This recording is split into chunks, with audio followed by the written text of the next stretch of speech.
But let's turn our attention now to the other big story of the day, another explosive report on neglect in long-term care homes from the military. This time in Quebec, a day after the gruesome military report on the state of 5 Ontario care homes, we got another one.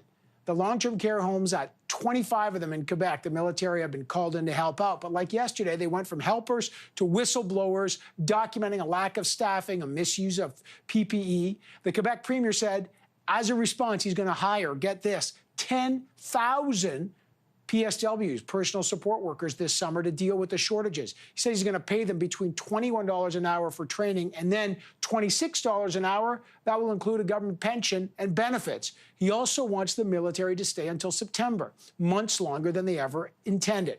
Now, the Prime Minister was asked what the federal government will do about this. It is provincial jurisdiction, but health is a kind of a shared jurisdiction financially anyway. Check out what he had to say.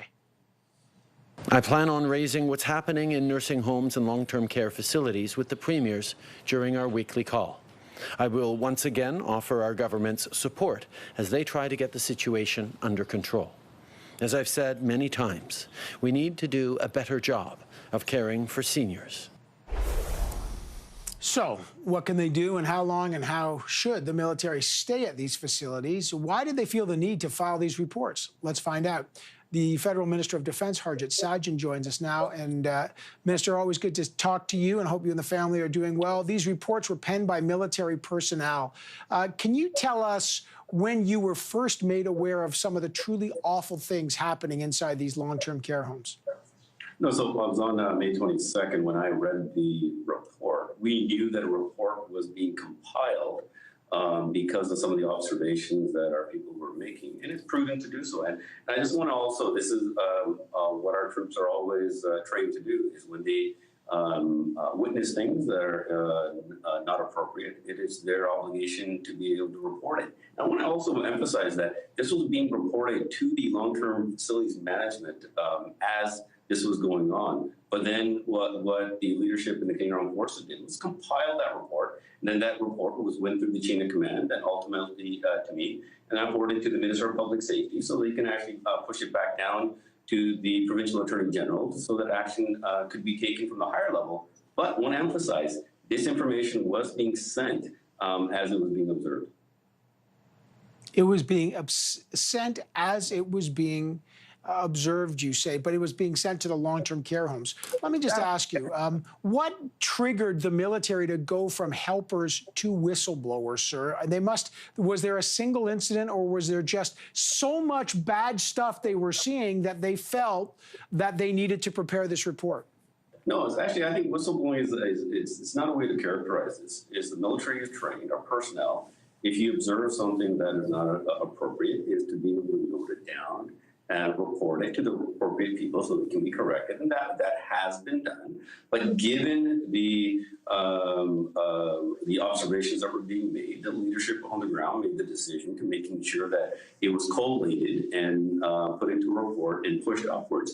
It was a prudent thing to do. Glad it was done so that this actually can be looked upon by all the appropriate leadership at the provincial level so that action can be taken, and it is now. Minister, Premier Legault said today he would like the military to stay until September. You were first deployed there. That would be about, what, 5-6 months almost. You were on this program not a couple of weeks ago saying you could stay a month, maybe a little more, but there's other responsibilities. Can the military maintain these levels, and will you stay at these long-term care facilities until September? Well, when it comes to, we were proud to be able to go in, to be able to do this work. I mean, obviously, this is not something that the military is trained to do, but it was needed to go in to provide the necessary support, to buy the time for the provincial government to do their work. We have now received an additional request. We're looking at what's our capacity. Keep in mind that we have put all our medical resources to this so that we can provide the utmost support as quickly as possible, and our people have done tremendous work. So now what we'll need to do is assess on terms of what we can do, but at the same time, we look at what other resources can be provided, like, for example, from the Red Cross, And it's also promising, from what I hear from Premier Legault, that they are going to be hiring and training more people, because ultimately there is a finite amount of time that we can provide that support, because we have provided all the support, medical support that we can to Quebec on this. Bottom line, though, 2 weeks ago you said you just couldn't stay longer than a month or two. Now it's going to be 5 months. Will that pose a stretch problem if you have to stay at this level? 1,350 members right there. Would that pose a problem for the military in terms of your capacity and your readiness? Well, right now, we're actually doing the assessment right now of actually how long we can go. We haven't made a decision on this.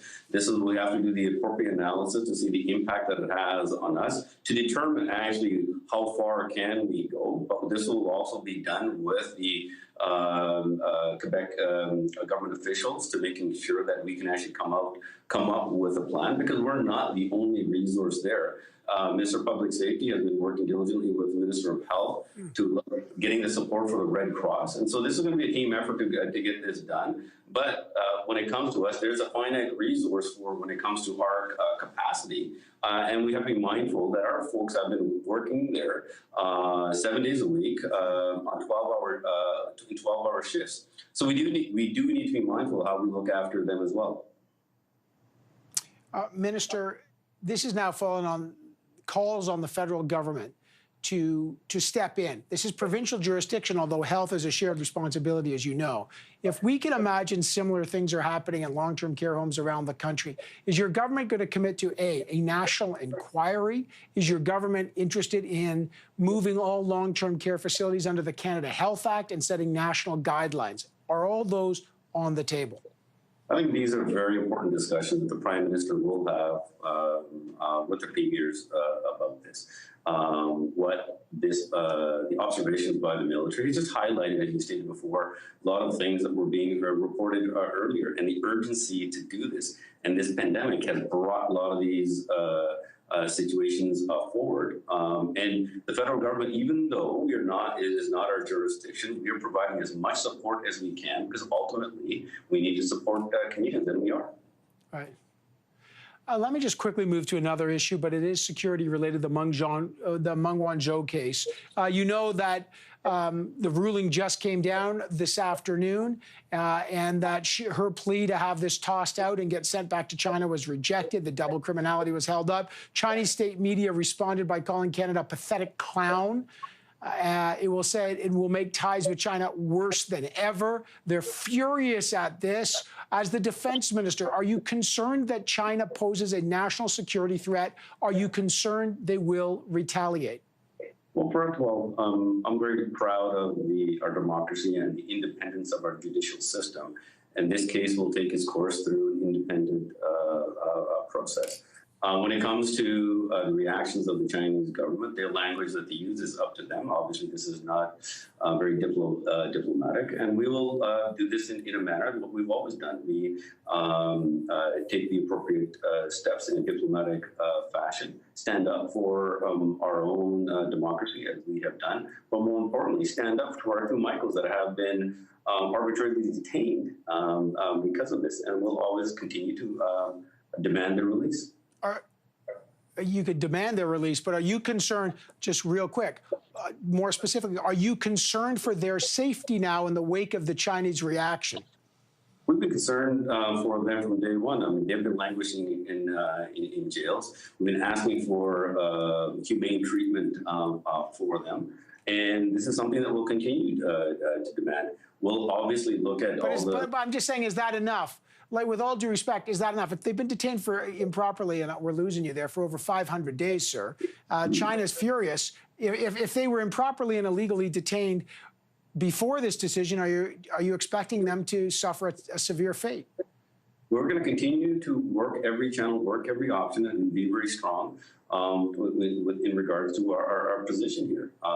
When it comes to the case itself, they have linked it to this case, and we've been very clear in our democracy. Our judicial system is independent of our political system, and for our democracy, there's good reason for that. All right, we'll have to take it up. They've linked it, which worries many people for the fate of the two Michaels. And then, of course, the other shoe to drop may be Canada's decision on the Huawei and the 5G. Minister Sajjan, I appreciate you joining us. Thank you, sir. Great. Thank you for having me.